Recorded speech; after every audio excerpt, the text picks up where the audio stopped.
Hi friends, ఇవాల్టి recipe వచ్చేసి కరివేపాకు పొడి. అది ఎలా చేయాలో చూద్దామా. ముందుగా కరివేపాకు అనేది మనం మంచిగా వాష్ చేసుకొని డ్రై చేసుకోవాలి. వాటర్ అనేది అసలు ఉండకూడదు.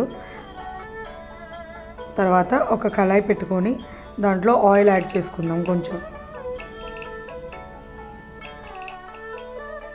తర్వాత ఇప్పుడు దీంట్లో ధనియాలు, కొంచెం శనగపప్పు యాడ్ చేసుకొని కలుపుకోవాలి.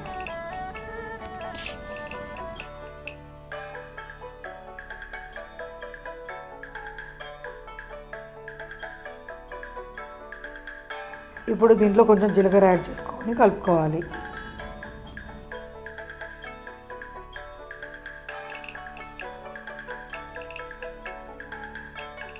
దీంట్లో కొద్దిగా మెంతులు యాడ్ చేసుకొని కలుపుకుందాం.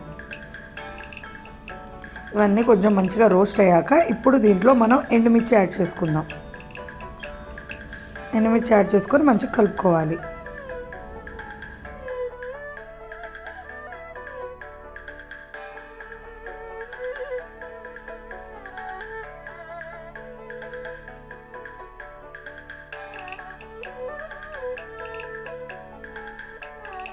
ఇప్పుడు మనం దీంట్లో కరివేపాకు యాడ్ చేసుకొని మంచిగా కలుపుకుందాం.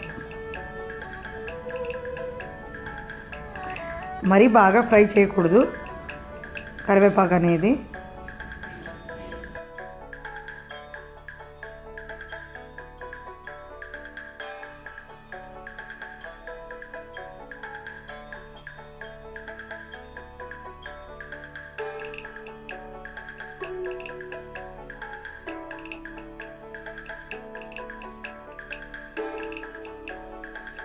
మనం ఇలా ఫ్రై చేసుకుంటే చాలు. ఇప్పుడు దీన్ని మనం చల్లార్చుకొని ఇప్పుడు గ్రైండర్లో యాడ్ చేసుకొని దీంట్లో కొంచెం చింతపండు, గల్లుప్పు యాడ్ చేసుకొని గ్రైండ్ చేసుకోవాలి. ఒకసారి కొంచెం గ్రైండ్ అయ్యాక దీంట్లో ఇప్పుడు వెల్లుల్లి వేసుకొని మళ్ళీ గ్రైండ్ చేసుకోవాలి. చూస్తున్నారు కదా, కరివేపాకు పొడి చాలా బాగుంటుందండి, చాలా టేస్ట్గా ఉంటుంది. దీన్ని మనం రైస్లో, ఇడ్లీలో ఎలా అయినా తినొచ్చు. Thank you for watching my video.